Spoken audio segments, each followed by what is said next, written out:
ನನ್ನ ಸೊಸೆ ಮೇಲೆ ಕೈ ಮಾಡ್ತೀಯನೋ ಹಲ್ಕ ನನ್ನ ಮಗನೇ.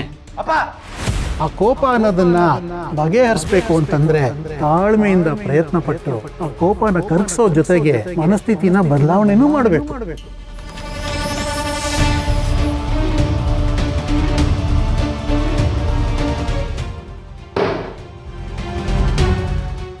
ಬಾತಾಯಿ ಮಾವ, ನಾನು ಹೇಳ್ತೀನಿ ನಡಿಯವ. ಮಾವ ಎಲ್ಲಿಗೆ ಮಾವ? ಮಾವ ಒಂದ್ ನಿಮಿಷ ಮಾವ.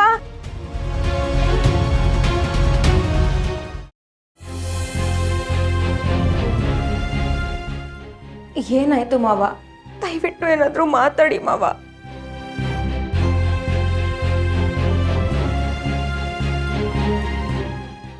ಏನ್ ಹೇಳಿ ಮಾವ?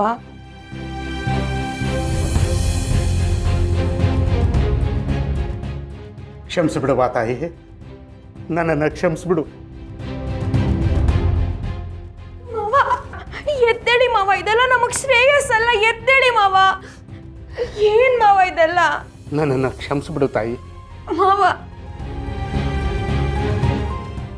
ಈಗ ನಾನು ಕ್ಷಮೆ ಕೇಳದೆ ಹೋದ್ರೆ ತಪ್ಪಾಗತ್ತೆ ಕಣವ. ಶಿವಣ್ಣನ ಮನೆಯಲ್ಲಿ ಬೆಳೆದಿರೋ ಹೆಣ್ಣು ನೀನು. ಇದುವರೆಗೂ ಒಂದು ಸಣ್ಣ ತರ್ಚ ಗಾಯ ಕಂಡಿರಲ್ಲ ಕಣವ ನೀನು. ಅಂಥದ್ರಲ್ಲಿ ಈ ಪಾಪಿ ನನ್ನ ಮಗ ನೀನು ಏಟು ತಿನ್ನಂಗೆ ಮಾಡಿಸ್ಬಿಟ್ಟಲ್ಲ ತಾಯಿ. ನನ್ನನ್ನು ಕ್ಷಮಿಸ್ಬಿಡು ತಾಯಿ. ಶಿವಣ್ಣನೇ ನಿನಗೆ ಇದುವರೆಗೂ ಒಂದು ಸಾರಿನೂ ಹೊಡೆದಿರಲ್ಲ ತಾಯಿ. ಅಂಥದ್ರಲ್ಲಿ ನನ್ನ ಮಗ ನಿನಗೆ ಹೊಡೆದಲ್ಲ. ಕ್ಷಮಿಸ್ಬಿಡವ, ಕ್ಷಮಿಸ್ಬಿಡು. ನಿನ್ನ ಬಾಳು ಹಸನ ಆಗಬೇಕು, ಹಸೆ ಮನೆಯಲ್ಲೇ ಕೊನೆ ಆಗಬಾರ್ದು ಅಂತ ಹಿಂದೆ ಮುಂದೆ ಯೋಚನೆ ಮಾಡದೆ ಈ ಪಾಪಿ ನನ್ನ ಮಗನಿಗೆ ಗಂಟು ಹಾಕಿಸಿ ದೊಡ್ಡ ತಪ್ಪು ಮಾಡಿಬಿಟ್ಟೆ ಕಣಮ್ಮ ನಾನು. ಈ ಬಂಗಾರದ ತೇರು ನನ್ನ ಮನೆ ಮಹಾಲಕ್ಷ್ಮಿ ಅಂತಿದ್ದೆ, ನನ್ನ ತಾಯಿಗಿಂತ ಹೆಚ್ಚು ಅಂತಿದ್ದೆ. ಅಂಥದ್ರಲ್ಲಿ ಈ ನನ್ನ ಮಗನ ಕೈಲಿ ಹೊಡೆಸ್ಬಿಟ್ಟಲ್ಲ ತಾಯಿ. ಕ್ಷಮಿಸ್ಬಿಡವ, ಕ್ಷಮಿಸ್ಬಿಡು. ಇಲ್ಲ ಮಾವ, ಎಂತ ಮಾತು ಅಂತ ಆಡ್ತಾ ಇದ್ದೀರಾ? ನನ್ನ ಕೈಲಂತೂ ಇದೆಲ್ಲ ಕೇಳಿಸ್ಕೊಳಕ್ ಆಗ್ತಾ ಇಲ್ಲ ಮಾವ. ಅವ್ರು ಹೊಡೆದಿದ್ದಕ್ಕೆ ನಿಮ್ ತಪ್ಪು ಹೇಗಾಗತ್ತೆ ಮಾವ? ನೀವು ಹೊಡೆಸಿದ್ದು ಅಂತ ಹೇಗಾಗತ್ತೆ? ದಯವಿಟ್ಟು ನೀವು ಮಾತ್ರ ನನ್ನ ಹತ್ರ ಕ್ಷಮೆ ಕೇಳಬೇಡಿ. ಇಲ್ಲ ಕಣವ, ನಾನೇ ಹೊಡೆಸಿರೋದು. ಇವನು ನನ್ನ ಮಗನ, ನಾನೊಬ್ಬ ಸೈನಿಕ ಕಣವ. ಹೆಣ್ಮಕ್ಳಿಗೆ ಹೇಗೆ ಗೌರವ ಕೊಡಬೇಕು ಅಂತ ನಾನು ಕಲಿಸಿದ್ದೆ ಕಣವ. ಆದರೆ ಅವನು ಕಲ್ತಿದ್ದಾನ ಇಲ್ವೋ ಅಂತ ನಾನು ನೋಡಲಿಲ್ಲ ಕಣವ. ಇವನು ಇಷ್ಟು ರಾಕ್ಷಸ ಆಗಿದ್ದಾನೆ ಅಂತ ನಾನು ತಿಳ್ಕೊಳ್ದೇ ಇರೋದು ನನ್ನ ತಪ್ಪು ಕಣವ. ಈ ನನ್ನ ಮಗನಿಗೆ ಶಿಕ್ಷೆ ನಾನು ಅನ್ನಲ್ಲ, ನಿನ್ನ ಅಣ್ಣನೇ ಕೊಡಬೇಕು. ಇರಪ್ಪ, ಶಿವಗೆ ನಾನು ಈಗಲೇ ಫೋನ್ ಮಾಡ್ತೀನಿ. ಮಾವ ದಯವಿಟ್ಟು ಒಂದು ನಿಮಿಷ ನನ್ನ ಮಾತು ಕೇಳಿ. ಸಂಸಾರ ಅಂದಮೇಲೆ ಇದೆಲ್ಲ ಸಹಜ. ದಯವಿಟ್ಟು ಈ ವಿಷಯನ ಅಣ್ಣಂಗೆ ಮಾತ್ರ ಹೇಳ್ಬೇಡಿ ಮಾವ. ನಿಮ್ಮ ಕಾಲಿಗೆ ಬೀಳ್ತೀನಿ ಮಾವ. ಹೇಳಪ್ಪ, ಹೇಳು. ಶುದ್ಧವಾದ ಮನಸ್ಸಿರೋ ನಿನ್ನಂಥ ಮಗುಗೆ ಅವನು ಕೈ ಮಾಡಿಬಿಟ್ಟಲ್ಲ. ಯಾಕವ್ವ ಹೇಳ್ಬೇಡ ಅಂತ ಇದೆಯಾ? ಹೇಳವ್ವ. ಈ ವಿಷಯ ಏನಾದರೂ ಅಣ್ಣಂಗೆ ಗೊತ್ತಾದ್ರೆ ಅವ್ನು ಖಂಡಿತ ಸೀನನ್ ಸುಮ್ಮನೆ ಬಿಡಲ್ಲ. ನಿಮ್ಮ ದಮ್ಮಯ್ಯ ಅಂತೀನಿ, ಅವನಿಗೆ ಮಾತ್ರ ಹೇಳ್ಬೇಡಿ. ಆಯ್ತು ಕಣವ್ವ, ಆಯ್ತು. ಕೂತ್ಕೊಳ್ಳೋವ ತಾಯಿ, ಕೂತ್ಕೋ.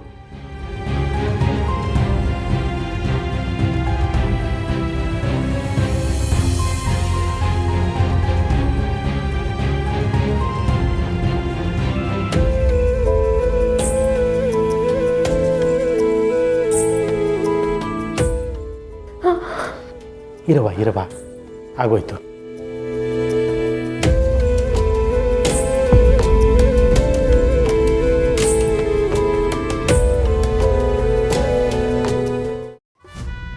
ಅಪ್ಪಯ್ಯ, ಯಾಕೋ ಹೊಸಿ ಟೆನ್ಷನ್ ಆಯ್ತೈತಲ್ಲ. ಇದ್ದಾಗ 100 ಚಿಂತೆ, ಇಲ್ಲದೆ ಇದ್ದಾಗ ಸುಮ್ಮನೆ ಕುಂತೆ ಅಂದಂಗೆ ನಮ್ಮದೇ 108 ಸಮಸ್ಯೆ. ಅದ್ರಲ್ಲಿ ನಿಂದೇನು? ಹಂಗಲ್ಲ ಅಪ್ಪಯ್ಯ, ಈ ಪಾರು ಅವ್ರ ಮಾವನ ಜೊತೆ ಬೇರೆ ಬಂದ್ಬಿಟ್ಟವಳೆ. ಅವಳು ಹೊಸಿ ಮೆರಿತಾ ಇಲ್ಲ. ಹೆಂಗಾನ ಮಾಡಿ ಈ ರತ್ನಿ ಜೊತೆ ಮಾತಾಡಿಕೊಂಡು ವಿಷಯ ಬಾಯಿ ಬಿಡ್ಸ್ಕೊಬಿಟ್ರೆ ಏನು ಮಾಡುಮ ಅಂತ. ಆಯುಸ್ಸಿಲ್ದವ್ರ ಜೊತೆ ದೋಣಿ ಹತ್ತಿದ್ರೆ ಆಳ್ಗೊಂದ್ಬಿಟ್ಟು ನೀರಂತೆ. ರತ್ನ ಹಾಗೆ ಬಾಯಿ ಬಿಡೋದಿಲ್ಲ ಬಿಡು. ಹಾಗೇನಾದರೂ ಅವಳು ನಮ್ಮ ಬಣ್ಣ ಬಯಲು ಮಾಡ್ತಾಳೆ ಅಂತ ನಿನಗೆ ನಂಬಿಕೆ ಇದ್ದರೆ ಯುದ್ಧದಲ್ಲಿ ಸೋಲೋದು ನೀನು ಹೊರತು ನಾವಲ್ಲ.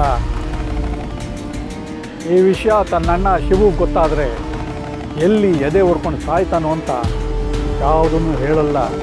ಎಲ್ಲನೂ ತನ್ನ ಎದೆನಲ್ಲೇ ಬಚ್ಚಿಟ್ಕೊಂಡು ಹೊರಗ್ತಾಳೆ ಅಷ್ಟೇ. ಅದು ನಿಜಾನೇ. ಅದಕ್ಕೆಯ ನಾನೇ ಒಂದು 2-3 ಕಿತ್ತ ನಿನ್ನ ಹೆಸರು ಹೇಳೋ ಥರ ಪ್ಲ್ಯಾನ್ ಮಾಡಿಕೊಂಡೇ ಹೇಳ್ದೆ. ರತ್ನನೇ ಹಂಗೆ ತೇಲ್ಸ್ಬಿಟ್ಲು. ಆದರೂ ಯಾರ ಮೇಲೆ ನಂಗೆ ಅನುಮಾನ, ಏನಾನ ಮಾಡಿ ವಿಷಯ ತಿಳ್ಕೊಬಿಡ್ತಾಳೆ ಅನಿಸ್ತೈತೆ. ದೊರಗಳು ಹೇಳೋದು ತಿಟಾನೆ ಅಲ್ಲವ್ರ. ಪಾರ್ವತವ್ವ ಹೆಂಗು ಡಾಕ್ಟ್ರಿಯ ಕೊಂಡು ಬಾಯಿ ನೋಡಿ ಕಾಯಿಲೆ ಹೆಸರು ಹೇಳ್ಬಿಡ್ತಾರೆ. ಅಂತಾದ್ರಾಗೆ ಮನೆಗೆ ಬಂದವ್ರೆ ಅಂದ್ಮ್ಯಾಕೆ ಸುಮ್ಕೆ ಬಿಟ್ಟಾರ. ಛತ್ರಿ, ವಾಸನೆ ನೋಡಿದ್ರೆ ಮಡಕೆ ಸೀದೋಗಿದೆಯೋ ಇಲ್ವೋ ಅಂತ ಹೇಳಬಹುದು. ಆದರೆ ಮಡಕೆ ಒಳಗಡೆ ಬೇಯ್ತಿರೋ ಅನ್ನದಲ್ಲಿ ವಿಷ ಇದೆಯಾ ಇಲ್ವಾ ಅಂತ ಹೇಳೋಕ್ಕಾಗತ್ತೇನೋ. ಹಾಗೆ ರತ್ನ ಯಾವ ವಿಚಾರನೂ ಬಾಯಿ ಬಿಡೋದಿಲ್ಲ. ಆದರೂ ನಮ್ಮ ಎಚ್ಚರಿಕೆಯಲ್ಲಿ ನಾವಿರಬೇಕು. ಸ್ವಲ್ಪ ದಿವಸ ಹೀಗೆ ಉಪಾಯವಾಗಿ ನಡ್ಕೋತಾ ಇರಬೇಕು. ಆಮೇಲೆ ಎಚ್ಚರಿಕೆಯಿಂದ ನಮ್ಮ ಹೆಜ್ಜೆಗಳನ್ನು ಇಡಬೇಕು. ನೀನು ಪಾರ್ವತಿ ಜೊತೆನೇ ಇರು. ಹಾಗೆ ರತ್ನನಿಗೆ ಸಮಯ ನೋಡಿ ನಾನು ಹೇಳಿದ ಹಾಗೆ ಮಾಡಬೇಕು. ಬೈ.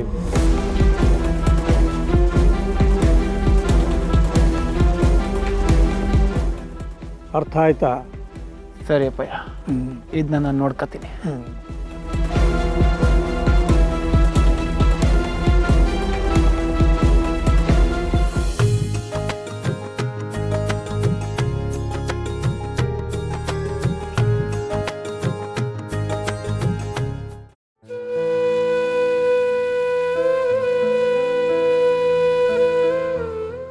ಪಾಪ ನನ್ನ ಮಗ ಯಾವತ್ತೂ ಹಿಂಗೊಬ್ಬನೇ ಕುಂತವನಲ್ಲ. ಪಾಪ ಎಷ್ಟು ಬೇಸರ ಮಾಡ್ಕೋತಾನೋ ಏನೋ. ಈ ಬೂತ್ ಬಂಗ್ಲೆಲಾದ್ರೂ ಒಂದು 4 ಪೀಡೆ ಪಿಸಾಚಿಗಳಿರ್ತವೆ. ಆದರೆ ಇಲ್ಲಿ ನಮ್ಮ ಪಾರು ಜೊತೆ ನನ್ನ ಬಾಯಿ ನೋವು ಹೊಂಟೋಗ್ಬಿಡ್ತು. ನಮ್ಮ ಈ ಕ್ವಾಟ್ರಪ್ಪ ಏನಾದರೂ ಬಂದಿದ್ರೆ ಒಂದು 4 ಮಾತಾಡ್ಕೊಂಡು ಕಾಲ ಕಳಿಬೋದಿತ್ತು. ಅಂಗಡಿ ಹೊಂಟೋಗ್ಬಿಡೋಣ. ಅಯ್ಯೋ, ಅಂಗಡಿ ಬೀಗ ನಾನು ಗೋಡಂಬಿ ಕೈ ಕೊಟ್ಟನಲ್ಲ. ಗೋಡಂಬಿಗೆ ಫೋನ್ ಮಾಡಮ್ಮ.